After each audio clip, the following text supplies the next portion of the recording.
шинжилсэн хууль эх сарын 1-ээс хэрэгжиж эхэлнэ. Цахилгаан дугуйг 18-аас А ангиллын жолооны үнэмлэхтэй хүмүүс одоо унаж хөдөлгөөнд оролцсон. Мөн одоо скутер цахилгаан дугуйг 16-аас дээш насны хүмүүс одоо унах боломж бүрдэн. Одоо дугуй скутер унахдаа энэ замын хөдөлгөөний явган хүний замаар бас хөвөөгөр одоо зорчих хэвээр. За үргэлжлүүлээд та бүхэндээ одоо замын хөдөлгөөнд оролцож байгаа жолооч нар болон одоо иргэдийн байр суурийг хүргье. Яг одоо энэ хойно бас нэг зам тээврийн осол гарсан байна.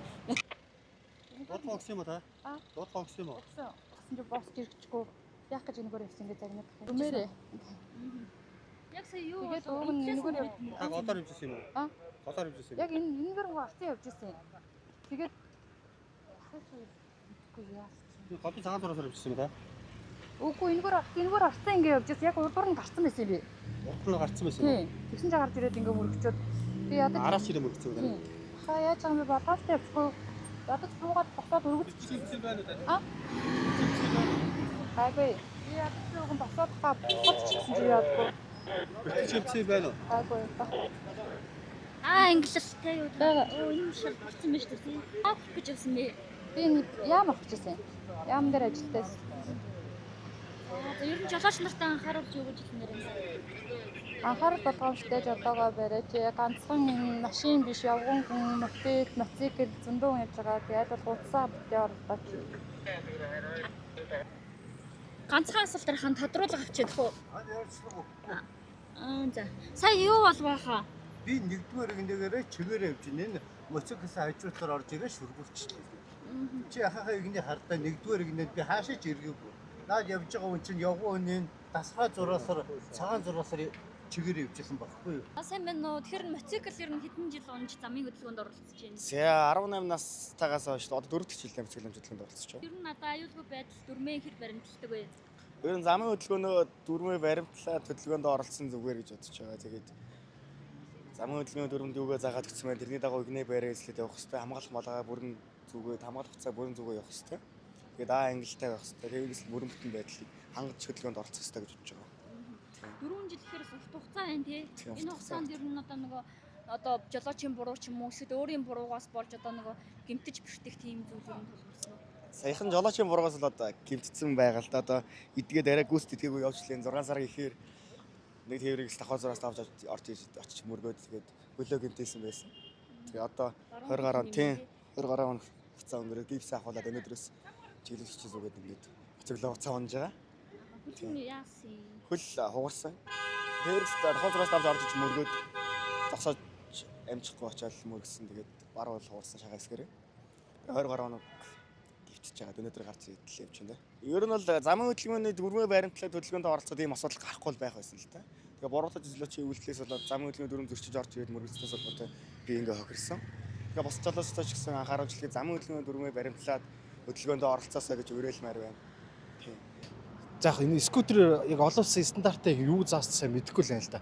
Миний хувьд ойрхон гэрте болох нэг ашигладаг. Тэгвэл айгүй зорчих хэсгээр явгууны замаар ч юм уу машины замаар явахаар ингээд замын хажууд нь тавьчихдаг. Нэг ямар ч контролгүй ингээд дэнтийн тавьчихдаг шүү дээ. Тэр нь айгүй ядраад төвөгтэй санагдаад байд. Тэгээд энэ дэр чи яг өөрх бодлоо хэлчихв.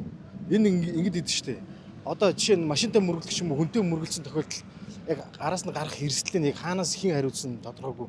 Айгүй олон төрлийн энэ скутер одоо юу хаанаас ирсэн мэддэхгүй тэгэл гинт одоо тоон зуунаас нь ажиллаа болчих юм уу. Тэр нь эрсдэл нь одоо яаж тооцох мэдэхгүй л юм миний хувьд бол.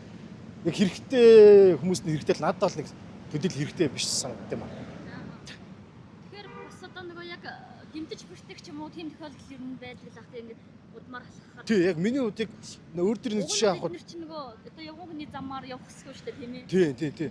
Яг өөр дөр жишээ авахд би ингээд машины замаар нь явж байгаа юм л та. Тэгээ нарны бүр даваад урууж яхад бороод өдөр нэг скутер чи амар ингээд айгүй халтраат юм байл л та. Унгуудаа машины доогуур бүр оронгоо алдаад скутер шитэр би өөрөө шитэр тэгээд айгүй асуудалд ороход алдчихж байгаа. Тэгэхээр чи жоо аюулгүй байдлаас нь жоо стандартчуулаад өгвөл яад юм болов л шиж. Шин замаар явахаар жоо айгаад.